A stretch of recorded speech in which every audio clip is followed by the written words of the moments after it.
శ్రీ షిరిడి సాయిబాబా జ్యోతిష్యాలయం మీకు ఎటువంటి సమస్యలున్నా జ్యోతిష్యం చెప్పబడును. ప్రేమ పూజ, భార్యాభర్తల పూజ, కుటుంబం పూజ, పెళ్లి, వ్యాపారం పూజ, సంతానం లేకపోవడం, నమ్మిన వారు రాకపోవడం, అనుకున్న పనులు కాకపోవడం, డబ్బు, వ్యవసాయం పూజ, కోర్టు సమస్యలు, స్త్రీ పురుష వశీకరణ పూజ, ఇంకా ఎటువంటి తీరని సమస్యలు ఉన్నా, పర్సనల్ సమస్యలు ఉన్నా జ్యోతిష్యం చెప్పబడును. పూజలు చేయబడును. వాట్సాప్ లేదా ఫోన్ ద్వారా సంప్రదించండి. Phone number 9515466718. తప్పకుండా మీకు జరిగేది ఇదే. ఒక స్త్రీ మాటలతో కట్టిపడేస్తుంది. ఆ యొక్క మాటలు ఎలా ఉంటాయి అంటే చాలా చిత్ర విచిత్రంగా ఉంటాయండి. ఏం జరగబోతుంది, ఎటువంటి పరిణామాలు కలగబోతున్నాయి అనే వివరాలు వీడియోలో తెలుసుకుందాము. వీడియో మీకు నచ్చితే తప్పకుండా ఒక చిన్న లైక్ అయితే చేయండి. మీ లైక్ మాకు ఎంతో సపోర్టింగ్ గా ఉంటుంది. ఇక ఆలస్యం లేకుండా వీడియోలోకి వచ్చేద్దాము. ఒక స్త్రీ ఊపిరాడనివ్వకుండా చేస్తుంది, కట్టి పడేస్తుంది. ఒక రకంగా చెప్పాలంటే ఈ రోజంతా విసిగిస్తుంది. కానీ అందువల్ల మీకు కలిగేది నష్టమా, లాభమా, ఏం జరుగుతుంది అనే వివరాలు వీడియోలో తెలుసుకుందాము.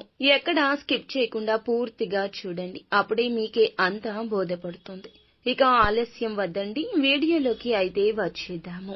ఒక స్త్రీ కావచ్చు. ఆ స్త్రీ కుటుంబ సభ్యుల్లో ఉండొచ్చు, ఇరుగు పొరుగులో ఉండొచ్చు. మీకు ఫోన్ అయితే చేయబోతున్నారు.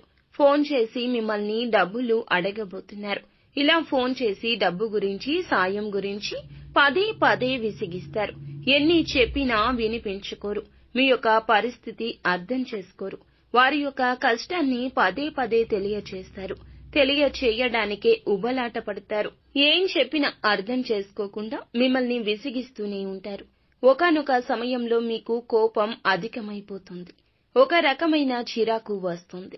ఎందుకు ఇలా చేస్తున్నారంటూ గొడవకు కూడా దిగుతారు. ఈ యొక్క రోజున ఇలా అడగడం మీకు అస్సలు నచ్చదు. అడగడం మాత్రమే కాకుండా మీరు ఇచ్చే పరిస్థితులు కూడా బలవంతంగా క్రియేట్ చేయొచ్చు.